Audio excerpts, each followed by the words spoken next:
We have reached the FA Cup final, the end of the season. Manchester United against City at Wembley. Will we win it? Will it be a repeat of the FA Cup final last year? I know what I want. I know what you want. But in this video, I'm going to run through the preview, my feelings ahead of the game, my starting 11. We're going to take a look at players returning from injury, tactics, see what City will do, all that jazz, and we'll get our predictions in the comments, and you will too. Do you think United can win? Do you think United will win? Let me know in the comments below.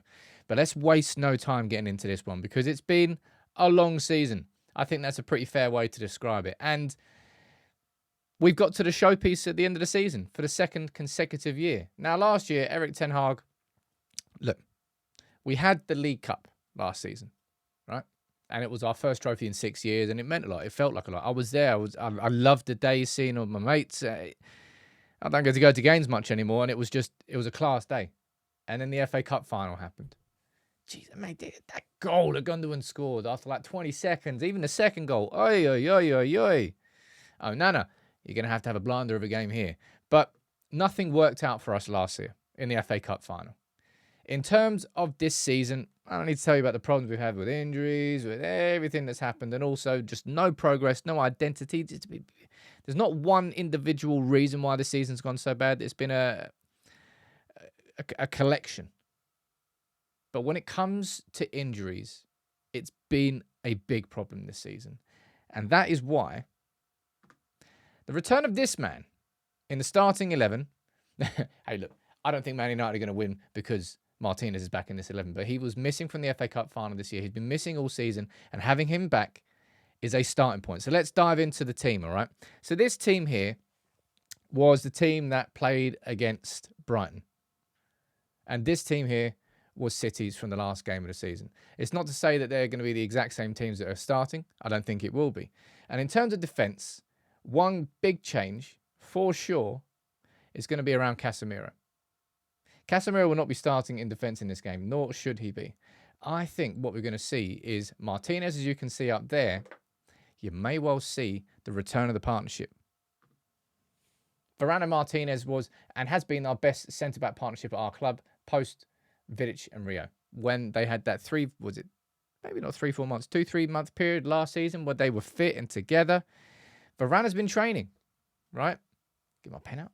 Varane has been fit and he's been training. So if Casemiro drops to the bench and Varane comes in and that is our centre-back partnership, that's a very good starting point for this game. Dalot definitely needs to play at left-back, and I tell you what, Wan-Bissaka has got some task with that there. Guardiola has been hitting some form recently. Doku I think he does have one of the best completion rates in terms of dribbles, but Wan-Bissaka has played against the likes of Salah before, the likes of Mahrez before, and he's had a good game. He needs to have an absolute stormer at Wembley if we're going to hold down that left-hand side, which I don't think we will do. It's going to be a problem for us, for sure. But in midfield come the bigger questions. And again, Casemiro is probably the main part of this conversation. Should Casemiro be starting in midfield? Let me know in the comments what you think. Now, Casemiro, you know what I think about him. You know what I think. Everybody's seen about his form this season. I think he'll be sold in the summer. I also think Erik Ten Hag is probably going to be looking to him for the experience in these games. And I actually think Casemiro is going to come in. And I hope this shape exists, right? I want to see Casemiro playing alongside Mainu instead of behind Mainu, right? Mainu's definitely starting this game. Should be starting this game easily, right? But I don't want to see this. I don't want to see Casemiro there on his own, Mainu and Bruno as two aggressive central midfielders, and then Casemiro just trying to cover all that space on his own because he won't do it. We know he won't do it. You don't need to be a rocket scientist to see that now. We've done it in these last few games. So I do think that Erik Ten Hag will do it again, but playing two central midfielders at least gave us a bit more security. And look, when you're up against, look at this, man. You got De Bruyne there, you got Foden there, you got Silva there. 3 players it's almost impossible to mark. They're going to find the half spaces. Haaland's going to drop deep into here. Right. You need 2 midfielders there. And that's why I'm playing Casemiro alongside Mainu with, of course, the main man up in front of them. if Man United are going to win in the FA Cup final, it's probably going to be largely to do with Bruno Fernandes and the performance he puts in. Scored the penalty last season, but it didn't really matter that much. I want Bruno to be operating probably around this area of the pitch, right? I don't want to see Bruno dropping deep into these areas where he's done it quite a lot this season to try and receive the ball. That's the worst ever arrowhead I've ever drawn in my life. Whoop, whoop, whoop. He's done that a lot this season. I don't want to see that. Why do I keep doing that? That's really annoying. Stop doing that. Thank you. Oh, come on. I'm trying to upgrade everything here. I apologise that it keeps refreshing and it's not quite crisp. That'll be fixed next time. Trust me about that. But Bruno plays there. Of course he does. And I think the biggest actual questions about this team are in attack. I think there's one guaranteed starter in attack, and that's Rasmus Højlund. He keeps his place. But who plays on the left-hand side and who plays on the right-hand side? Honestly, I think it's kind of up for debate because lots of fans won't have Marcus Rashford in their starting 11 because of form, and that I completely understand. When it comes to playing City, when it comes to Wembley, I think Erik ten Hag's going to go for him. Now, this is going to annoy a lot of people, me doing this. This is my predicted 11, by the way. But I also think I would do it too. I would bring Rashford into that left-hand side. I would put Garnacho out to that right-hand side. And remember how good Garnacho and Højlund and Rashford were earlier this season when they actually all played together. That's the front three I would play. Now, Rashford is, well, remains to be seen whether Rashford's going to put in a performance, but I think he's going to get 50, 55 minutes. If it doesn't work, Garnacho comes to the left, Ahmad goes on the right-hand side.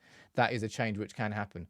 Now, his form is dipped, sure, but he's starting his game. 100%. I think he's been the only outfield player to be available all season long. You might say this is really harsh on Ahmad. I think it kind of is, to a certain degree.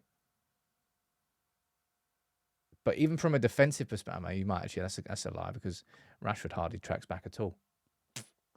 I can understand if people are annoyed with this, but I'm going to go for Garnacho on the right, Højlund through the middle, and Rashford on the left to start with. I think overall it's a better setup. Overall, I think Rashford, if he's going to perform, is going to do it in this game here. Yeah. I imagine there's going to be quite a few people disagreeing.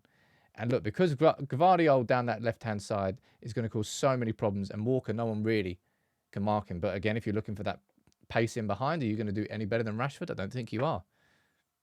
I think that will happen from the start. Martial. Yeah. It'd be nice if Martial got a send-off, scored at Wembley again, like that game against Everton. Do that, Martial. Brilliant.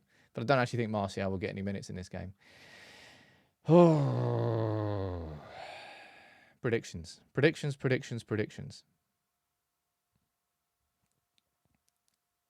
I would love United to win this game. Of course I would. That goes without saying. I don't think we're going to have enough. And I'm predicting a 2-1 loss. The same as last season, although, my God, it better not be one of those early goals. But I really, really hope I'm proven wrong. I hope that this team comes together. That Martinez and Varane being as a centre-back partnership, maybe that makes all the difference in defence there. And that partnership there trying to somehow stop Haaland. You can't really. This can't be a team that's set up to try and stop City, because you won't be able to stop City. I mean, to a certain degree. When we went away from home early this season, we tried too hard to go too defensive, and it allowed City to ultimately dominate the game. But we need two central midfielders. I think we need Rashford on the left, Garnacho on the right, Højlund through the middle. Højlund can drop deep into these situations, allow Bruno to try and find the through balls there. Wan-Bissaka's going to have a screamer on that flank, and Dalot will as well. Basically, funnily enough, everybody's going to have a good game for us to beat City. 2-1 defeat is my guess. I hope my prediction's completely wrong. What's yours? Do you think we can do it this year? I hope that felt like a little bit more of a complete setup. I'm trying to tweak it, trying to improve it here and there. You can let me know in the comments. Drop a like on the video and make sure you leave your predictions. And I'll see you on Saturday after we win the FA Cup.